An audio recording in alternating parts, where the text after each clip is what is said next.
sommes réunis aujourd'hui pour commémorer le 94e anniversaire de l'armistice de la guerre de 14-18. Pouvez-vous nous dire ce que représente cet événement ? C'est un événement aujourd'hui, 94e anniversaire, disais-tu, c'est ça.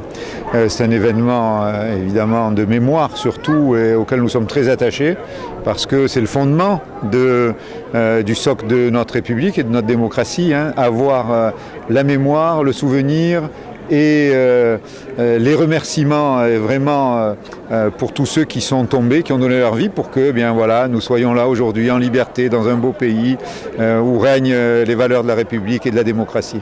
Le 11 novembre, pour moi c'est important parce que c'est des conflits qui ont mis à mort des peuples entiers et que je suis contre la guerre, quelle qu'elle soit.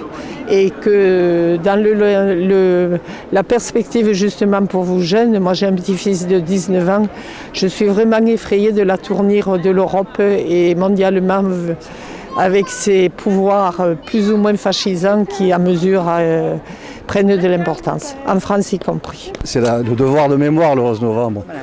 Je ne veux pas faire une parabole en disant que le passé doit nous gouverner aussi, un peu comme le gouvernail d'un bateau est à l'arrière.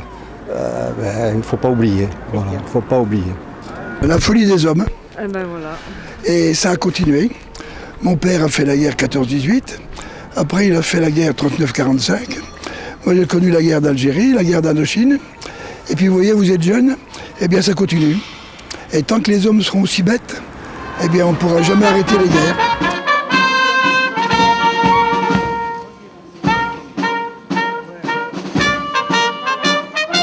Qu'est-ce que les jeunes doivent retenir de cette date historique ? Je crois surtout, première chose, c'est que, et je vous en remercie parce que vous y contribuez, à faire qu'on n'oublie pas. Voilà, et qu'on se serve de ce souvenir pour comprendre combien d'abord est précieuse la vie, la paix et la liberté.